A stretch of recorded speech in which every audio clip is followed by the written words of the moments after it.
आदाब, मैं हूं मोहम्मद साद और आप देख रहे हैं न्यूज़ मैक्स। और आज हमारे साथ मौजूद हैं ख़ान यासिर साहब, जो कि Student Islamic Organisation of India के दिल्ली के प्रेसिडेंट भी हैं। और आज हम इनसे बात करेंगे हालात हाजरा पर और जो यूथ ओरिएंटेड इश्यूज़ हैं उन पर। अब इन्हीं ताल्लुक़ से आइए इनसे जानते हैं कि जैसा कि आप जानते हैं 3 साल मोदी सरकार को पूरे हो चुके हैं, तो उस पर आपकी क्या राय है? आप कैसे इस चीज़ को देखते हैं और क्या मुल्क ने खोया या क्या पाया? जहाँ तक मोदी सरकार के 3 साल पूरे होने पर आप मुझसे सवाल कर रहे हैं, तो इसका जवाब मैं एक इंडियन यूथ और इंडियन सिटीज़न के तौर पर देना चाहूँगा कि मैं नहीं कहता कि मुझे कोई बहुत ज़्यादा उम्मीदें थी इस सरकार से, इस गवर्नमेंट से, लेकिन जिन लोगों को भी थी वो भी अब खासे मायूस हो चुके हैं। बहुत बड़े बड़े बुलंद बांग दावे थे जो आने से पहले मोदी ने और उनकी पार्टी ने मुल्क की आवाम से किए थे कि हम रोज़गार बढ़ाएंगे, हम गवर्नमेंट नहीं बल्कि गवर्नेंस पर तवज्जो देंगे, हम करप्शन घटाएंगे, हम जॉब्स बढ़ाएंगे, हम हर फ़र्द को 15-15 लाख रुपए वापस देंगे। लेकिन उसके बाद से जो रियलिटी सामने आई है पिछले 3 सालों में, वो ये है कि पूरे मुल्क में कम्युनल माहौल परवान चढ़ा है, पोलराइजेशन हुआ है और ख़ुद करप्शन बढ़ा है, अनएम्प्लॉयमेंट बढ़ा है। इकनॉमिक टाइम्स में आई हुई एक रिपोर्ट का अगर मैं हवाला दूं तो सिर्फ 1 साल के अंदर अंदर यानी 2015 के आते आते ये बात नोट की गई कि 17% फसादात की तादाद बढ़ गई है मुल्क हिंदुस्तान में। इसी साल मई में द हिंदू में एक रिपोर्ट आई है कि कहाँ ये दावा था कि हम 1 करोड़ जॉब क्रिएट करेंगे और वहीं ये खदशा पैदा हो गया है कि आइंदा आने वाले 2-3 सालों में 6 लाख जॉब्स हमारे मार्केट से ख़त्म हो जाएंगी। तो ये जो चीज़ें हैं कि आप नारे एक चीज़ होते हैं और उनका इम्प्लीमेंटेशन एक दूसरी चीज़ होता है, इन दोनों के दरमियान बहुत ख़तरनाक किस्म का गैप हमने पाया है एक इंडियन शहरी के तौर पर। और हम नहीं समझते कि इस तरह के गैप का पाया जाना कोई बहुत अच्छी बात है। नारे आपके अच्छे हों और इम्प्लीमेंटेशन ज़ीरो हो तो ये तो पब्लिक को बिल्कुल धोखा देने वाली बात हुई। तो जैसे कि आपने अनएम्प्लॉयमेंट और भी तमाम बातों की जिक्र किया, तो आप क्या समझते हैं जो आज का यूथ है उसे इन चीज़ों को कैसे टैकल करना चाहिए? और जो प्रॉब्लम्स हैं यूथ की अपनी अलग प्रॉब्लम्स हैं, तो उसको कैसे यूथ को टैकल करना चाहिए और सरकार को उसके लिए क्या करना चाहिए?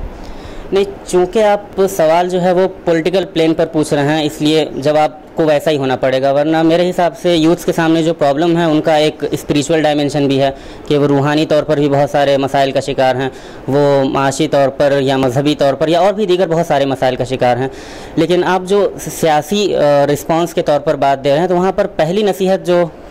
यूथ्स के लिए या एक दोस्ताना मशवरा आप कह लीजिए यूथ्स के लिए हो सकता है मेरी तरफ से, वो ये कि वो बेवकूफ़ ना बने।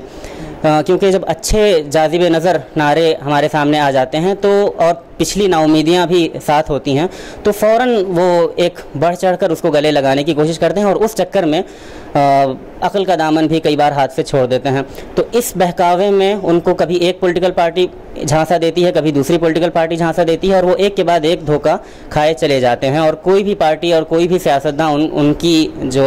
असल उम्मीदें हैं उन पर पूरा नहीं उतरता। नॉन इश्यूज़ पर नॉन इश्यूज़ उन पर मुसल्लत किए जाते रहते हैं। तो जैसे ये लव जिहाद ये कोई मौजू नहीं है, गाय ये कोई मौजू नहीं है, और इस तरह के ये जो अजीब अजीब इश्यूज़ और स्लोगन्स, भारत माता, ये कोई इशू नहीं है। इन इश्यूज़ में नौजवानों को जो फंसा दिया जाता है और असल जो कोर इश्यूज़ हैं जैसे तालीम का इशू है या अनएम्प्लॉयमेंट का इशू है या गरीबी का इशू है, इन इश्यूज़ से हमारी तवज्जो भटक जाती है और हमारी तवज्जो सिर्फ भटक नहीं जाती है बल्कि पॉलिटिकली भटकाई जाती है। तो नौजवानों को ये ज़रूरी है कि वो जज्बाती किस्म के नारों में, जज्बाती किस्म के इन जालों में फंसने से इनकार कर दें और कहें कि हम तो कोर इश्यूज़ पर बात करेंगे और उन्हीं पर आपका एहतिसाब करेंगे। अगर सरकार को यकीन हो जाए कि नौजवानों को बेवकूफ़ नहीं बनाया जा सकता तो वो इन जज्बाती नारों के ज़रिए नौजवानों को बेवकूफ़ बनाने की कोशिशों को तर्क करके कोर मुद्दों पर अपनी बात करने और परफॉर्मेंस देने की कोशिश करेगी और यही इस मुल्क के यूथ्स की कामयाबी होगी। तो जैसा कि आप Student Islamic Organisation of India के स्टेट प्रेसिडेंट भी हैं, साथ ही साथ आप एक राइटर भी हैं, तो आप लोगों ने अब तक की क्या किया? ये जो तमाम इश्यूज़ हैं यूथ ओरिएंटेड, इनको सॉल्व करने के लिए आप और आपकी ऑर्गेनाइजेशन क्या कर रही हैं इस ताल्लुक़ से? देखिए, सरकारों का आना जाना एक डेमोक्रेसी में लगा रहता है, तो उससे हमारे अपनी सरगर्मियों पर, हमारे एक्टिविज़म पर कोई बहुत बड़ा असर इस तरह का नहीं पड़ता। हमारे 2-4 काम हैं और हम ये कोशिश करते रहते हैं कि उन कामों को कमा कहो अच्छी तरह से अंजाम देने की कोशिश करते रहें। मिसाल के तौर पर हमारा ये बिलीफ है, ये मानना है, ये अक़ीदा है कि थीरीज़, आइडियोलॉजी या क़ानून, उसूल ये जो होने चाहिए ये बिल्कुल अनबायस्ड होने चाहिए, और इनके अनबायस्ड होने का सिर्फ ये रास्ता है कि ये चीज़ें अल्लाह ताला की तरफ से हमें दी जाएं। इंसान जब इस तरह के मामलों में कूदेगा, जब वो अपनी थिंकिंग या अपनी आइडियोलॉजी देने की और दूसरों पर थोपने की कोशिश करेगा तो वो कहीं ना कहीं गलतियां करेगा। तो हम नौजवानों को, यूथ्स को, स्टूडेंट्स को और समाज को ये एजुकेट करने की कोशिश करते रहते हैं कि वो अगर वो अल्लाह ताला की दी हुई गाइडलाइंस को फॉलो करेंगे और हर सेक्टर में फॉलो करेंगे, अपनी पर्सनल लाइफ में फॉलो करेंगे, अपनी पब्लिक लाइफ में फॉलो करेंगे, तो वो कामयाबी के सही रास्ते को पा सकेंगे। तो यूथ्स और स्टूडेंट्स को एजुकेट करना, उन तक सही पैगाम को लेकर पहुंचना और उनको सोशली तौर पर इंगेज रखना, यानी नेक बनने का एक हमारे समाज में ये मतलब ले लिया जाता है कि सोसाइटी से कट जाओ और एक शरीफ आइडेंटिटी अपनी मेंटेन करो। लेकिन हम उन्हें ये बताना चाहते हैं कि आप अगर नेक बनेंगे तो आप सोसाइटी में उतरेंगे, वहाँ नेकियों का हुक्म देंगे, बुराइयों से रोकेंगे, नेकियों को फैलाने की कोशिश करेंगे। तो हमारी ये जद्दोजहद जो है वो आपको कैंपस में भी नज़र आएगी कि वहाँ पर अगर इस तरह का कोई स्टूडेंट्स पर जुल्म होता है या स्टूडेंट्स के साथ कोई ज़्यादती होती है तो हम आपको फील्ड में भी उतरते हुए नज़र आते हैं। तो हमारी एक्टिविटीज़ चाहे वो प्रोग्राम की शक्ल में हो, लेक्चर्स की शक्ल में हो, या फील्ड वर्क की शक्ल में हो, या प्रोटेस्ट की शक्ल में हो, उनमें दो तीन बातें बिल्कुल क्लियर रहती हैं कि हम अल्लाह का पैगाम उसके बंदों तक पहुंचाना चाहते हैं, पीसफुल डेमोक्रेटिक तरीके से पहुंचाना चाहते हैं, और अगर हमें समाज में जुल्म होता हुआ दिखता है तो हम अदल की आवाज़ बनकर सामने आना चाहते हैं। तो जैसा कि आपके पास मतलब यूथ वगैरह और स्टूडेंट्स वगैरह का जमावड़ा रहता ही है, तो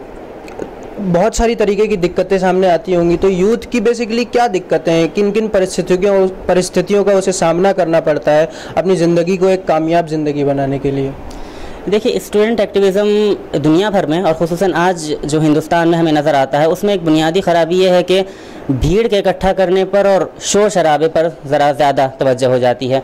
हम जिस स्टूडेंट एक्टिविज़म की बात करते हैं वो एक सिंसियर और बामकसद स्टूडेंट एक्टिविज़म है। इसमें भीड़ के इकट्ठा करने पर और शोर शराबे के ज़रिए दूसरों को डराने धमकाने पर या अपनी बात मनवाने पर उतना ज़ोर नहीं होता जितना सिंसियर कन्विक्शन पर ज़ोर होता है। हम चाहते हैं कि हमारी बात लोगों तक पहुँचे और वो हमारी बात को सुने, हमारे साथ डायलॉग करें और हमारी बात से कन्विंस हों या अपनी बात से हमें कन्विंस कर दें। हमें किसी बात की ज़िद नहीं है। तो हमारे पास जो स्टूडेंट्स इकट्ठा होते हैं वो आमतौर पर सोचने समझने वाले स्टूडेंट्स होते हैं, सिंसियर स्टूडेंट्स होते हैं, और वो इस कॉज को अहम समझते हुए, इसकी अहमियत को जानते हुए, समझते हुए हमारे साथ जुड़ते हैं।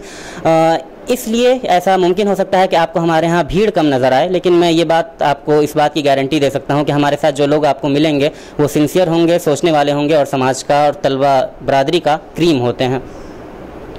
तो इससे अब तक की आप लोगों को क्या अचीवमेंट हुआ और क्या हासिल हुआ? देखिए, समाज में एक हुल्लड़ और हंगामे के बदले एक कंस्ट्रक्टिव रुख पर चीज़ों को ले जाना अपने आप में बहुत लेबोरियस और मेहनत का काम है। तो अगर आप सक्सेस को उन पैरामीटर्स से नापें जिस पैरामीटर्स के हिसाब से स्टूडेंट ऑर्गेनाइजेशंस या पॉलिटिकल ऑर्गेनाइजेशंस अपने आप को नापती हैं तो मेरे ख्याल में आप हमें बहुत ज़्यादा सक्सेसफुल नहीं समझेंगे। लेकिन अगर आप दिलों में और दिमागों में और थिंकिंग में आने वाले इनकलाब को भी सक्सेस से ताबीर करते हैं तो मैं ये कहना चाहूँगा कि हम बहुत सारे दिलों में और हज़ारों दिलों में और हज़ारों दिमागों में एक इनकलाब ला चुके हैं और लोग हमसे मुतासिर हैं, हमारी एक्टिविटीज़ से मुतासिर हैं और किसी न किसी सूरत में हमारा साथ देने को अपनी सादत समझते हैं। तो जैसा कि अभी आपने थोड़ी देर पहले मॉब लिंचिंग की बात करी, गौरक्षा की बात करी, तो इसके पीछे आप किसको ज़िम्मेदार ठहराते हैं और कहीं ना कहीं क्या सरकार नाकामयाब है इन तमाम चीज़ों के लिए? देखिए, सरकार यकीनन नाकामयाब है क्योंकि जो किसी भी गवर्नमेंट की जो बुनियादी जिम्मेदारी होती है वो ये कि समाज में लॉ एंड ऑर्डर बरकरार रहे, पीस बरकरार रहे, ये उसकी बुनियादी जिम्मेदारी है। अगर इस बुनियादी जिम्मेदारी को अदा करने में, अपने शहरियों को सिक्योरिटी देने में कोई गवर्नमेंट सक्षम नहीं होती है तो आगे कोई और बात ही नहीं हो सकती है कि आपकी और अचीवमेंट्स क्या हैं, क्योंकि ये वो बुनियादी जिम्मेदारी थी जिसके लिए आपको आवाम ने चुनकर भेजा था। तो अगर इस किस्म की गुंडागर्दी हो रही है और बहुत बड़े पैमाने पर हो रही है, आप देख रहे हैं कि मुस्लिम्स के साथ, दलित्स के साथ और समाज के दीगर पिछड़े हुए तबकात के साथ ये जो 3 सालों में और जो कुछ हुआ है और हो रहा है उसको अगर हम नज़र में रखें तो हम देखते हैं कि सिक्योरिटी और लॉ एंड ऑर्डर के फ्रंट पर खुसूसन, यानी बाकी फ्रंट्स पर भी, लेकिन सिक्योरिटी और लॉ एंड ऑर्डर के फ्रंट पर ये गवर्नमेंट खुसूसी तौर पर नाकाम है। नहीं तो जो 3 साल सरकार के हुए हैं, क्या कोई आपको ऐसा एक काम नहीं नज़र आता जो सरकार ने किया, सिर्फ एक काम जो सरकार ने किया हो? देखिए, किसी को इवेलुएट करने का ये तरीका नहीं होता है कि हम उसका ये देखें कि क्या कोई एक काम भी है जो उसने अच्छा किया है, या इस तरह की बातों से उसको इवेलुएट नहीं किया जा सकता। मतलब अगर आपने 3 साल सरकार चलाई है तो आपने ऐसे कुछ काम किए होंगे जो आपके अच्छे हों, लेकिन जैसा कि मैं कह रहा था कि उस आगे की डिबेट की गुंजाइश तब बनेगी जब आप अपनी बिल्कुल बुनियादी किस्म की जो जिम्मेदारियां उनको अदा करें। सिक्योरिटी ये एक बुनियादी मसला है, लॉ एंड ऑर्डर ये एक बुनियादी मसला है। तो न सिर्फ ये कि आप अपने जो शहरियों को, सिटीजन्स को सिक्योरिटी प्रोवाइड करने में सक्षम नहीं है, लॉ एंड ऑर्डर का मसला लगातार पैदा होता जा रहा है, फसादात बढ़ते जा रहे हैं, पोलराइजेशन बढ़ता जा रहा है, और ये सारी नाकामियों को तस्लीम करने के बदले सारे पॉलिटिकल थिंकिंग रखने वाले लोगों को, डिफरेंट थिंकिंग रखने वाले लोगों को एक प्लेटफॉर्म पर लाकर कॉमन प्लेटफॉर्म से इन सारे इश्यूज़ को एड्रेस करने के बदले आपकी ये कोशिश है, और बहुत क्रिमिनल किस्म की कोशिश है कि लोगों को नॉन इश्यूज़ में उलझा दिया जाए, ट्रिपल तलाक के इशू में उलझा दिया जाए, उनको गौ रक्षा के इशू में उलझा दिया जाए, उनको लव जिहाद के इशू में उलझा दिया जाए, और इस तरह के इश्यूज़ में उनको उलझा दिया जाए। तो ये बहुत ही एक गलत किस्म का ट्रेंड है जो सेट हो रहा है इंडियन पॉलिटिक्स में, जहाँ पर हम कोर इशूज़ को हल करने में नाकाम हैं, जिन कोर इशूज़ को लेकर हम हुकूमत में आए थे, विकास और दीगर चीज़ों को लेकर, और दीगर नॉन इशूज़ में अपने सिटीजन्स को उलझाना चाह रहे हैं। तो ये जो दोगलापन है ये बहुत ख़तरनाक है और इसको एक्सपोज करना ज़रूरी है। तो जैसा कि आपने अभी बात करी 3 तलाक और वुमेंस राइट की और भी तमाम बातों की, तो अभी हाल ही में जैसा कि आपने देखा अजान को लेके या लाउड स्पीकर्स को लेके विवाद हुआ, कभी सोनू निगम, क्या बॉलीवुड इंडस्ट्री जो कि एक सेक्युलर इंडस्ट्री मानी जाती थी उसमें ये चीज़ पेनिट्रेट कर रही है धीरे धीरे, इसको आप कैसे देखते हैं? यहाँ पर 2-3 उसूली बातें ही हमारे सामने रहनी चाहिए। नंबर 1 कि हर आदमी को अपनी इंडिविजुअल ओपिनियन रखने का हक़ है, अलबत्ता उसको ये ख्याल रखना चाहिए कि इससे दूसरों के सेंटिमेंट्स और जज्बात को ठेस न पहुँचे। लेकिन यहाँ जो बात ध्यान रखने की है वो ये कि जब हम एक माहौल बनाते हैं तो उसी माहौल के हिसाब से लोग चीज़ों को फॉलो करते हैं और अपनी ओपिनियंस देते हैं। आप ये नहीं देखते थे कि इससे पहले अगर कोई और हुकूमत होती या माहौल किसी और किस्म का होता, या इंडिपेंडेंस मूवमेंट के दौरान हमारी जो स्ट्रगल रही थी, उस वक्त इस तरह की बात कोई नहीं कर सकता था क्योंकि कलेक्टिव माहौल जो था वो इसके ख़िलाफ़ था। लेकिन इस 3 साल के दौरान ये जो गवर्नमेंट है इसकी एक अहम नाकामी ये है, या आप उनके हिसाब से उनकी कामयाबी कह सकते हैं, कि उन्होंने माहौल को इतना पोलराइज और इतना पॉइजनस बना दिया है कि आम लोग भी इस तरह की बातें लेकर आ रहे हैं जिससे लोगों के सेंटिमेंट्स को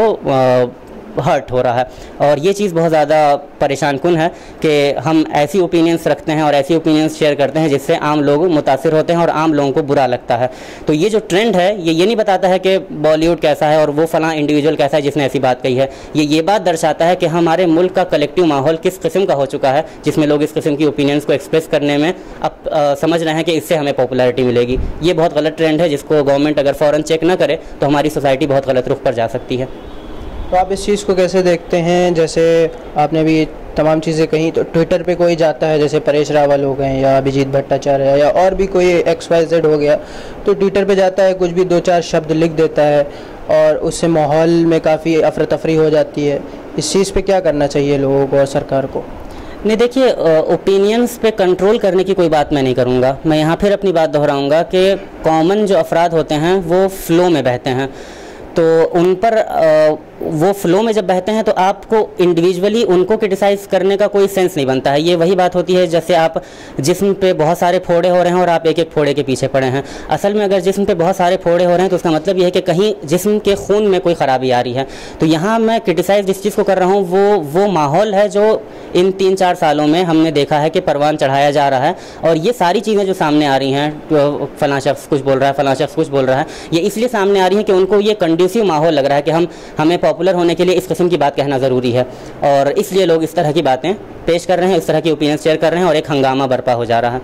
चलिए, आखिरी सवाल हम आपसे ये पूछना चाहेंगे कि ये जो आपने तमाम तरीके की बातें बताई 3 सालों में हो रही है और मुल्क के हालात कुछ अजीब से हो रहे हैं, तो लोगों में और स्पेशली यूथ्स में आपने अवेयरनेस क्रिएट करने के लिए क्या किया, और जो आपकी Student Islamic Organisation of India है उसने अब तक की क्या किया? देखिए, मैं आपसे बता चुका हूँ कि ये सिर्फ पिछले 3 सालों की बात नहीं है, यानी पिछले 3 सालों में हालात जैसे कुछ हुए हैं, इससे ये नतीजा निकालना कि 3 साल से पहले सब कुछ ठीक था, ये बात नहीं कही जा रही है। हमारा जो काम है, इसलिए मैं कह रहा हूँ कि हम कंस्ट्रक्टिव बुनियादों पर अपने काम को आगे बढ़ाते रहते हैं। किसी पॉलिटिकल पार्टी के इक़्तिदार में आने और चले जाने से उस पर कोई बहुत ज़्यादा इम्पैक्ट नहीं पड़ता है। तो हमारा जो काम है स्टूडेंट्स और यूथ्स को अवेयर करना, उनको एजुकेट करना, उनको जो समाज में मुख्तलिफ़ किस्म की बुराइयां आ गई हैं उनको उनसे दूर करना और उनमें नेकियों के माहौल को परवान चढ़ाने की कोशिश करना, सिलेबस में जो प्रॉब्लम्स हैं उनको एड्रेस करने की कोशिश करना, अगर किसी तालिब इल्म के साथ कोई नाइंसाफ़ी हो रही है तो उसको दूर करने की कोशिश करना, किसी तालिब इल्म की कोई माली या कोई दीगर किस्म की मजबूरियाँ हैं तो उन मजबूरियों को दूर करने की कोशिश करना। ये हमारे वो काम हैं जो इससे पहले भी हो रहे थे, अभी भी हो रहे हैं और इंशाअल्लाह आइंदा भी होते रहेंगे। शुक्रिया। तो जैसा कि आपने देखा, खान यासिर साहब जो कि स्टूडेंट ऑर्गेनाइजेशन ऑफ इंडिया के दिल्ली स्टेट प्रेसिडेंट भी हैं और एक राइटर भी हैं साथ ही में, उन्होंने बेबाकी से तमाम सवालों का जवाब दिया और बताया कि जो मुल्क के मौजूदा हालात हैं उसको लोगों को बहुत ही संजीदगी के साथ समझने की ज़रूरत है और जो सरकार के बहकावे में या मेन स्ट्रीम मीडिया के बहकावे में जो पेड न्यूज़ का कॉन्सेप्ट चल रहा है उसके बहकावे में नहीं जाना चाहिए और तमाम चीज़ों को बहुत ही ज़्यादा संजीदगी से लेना चाहिए। सिक्के का दूसरा पहलू भी देखना चाहिए और चीज़ों को समझने की कोशिश करना चाहिए। और जो हमारे यूथ के ताल्लुक़ से उन्होंने बात कही कि यूथ को चाहिए कि चीज़ों को अच्छे से समझे और अपनी ज़िंदगी में इसको अमल करने की कोशिश करे और तमाम चीज़ों को ठीक ठाक तरीके से देखे। तो इसी के साथ साथ देखते रहिए न्यूज़ मैक्स।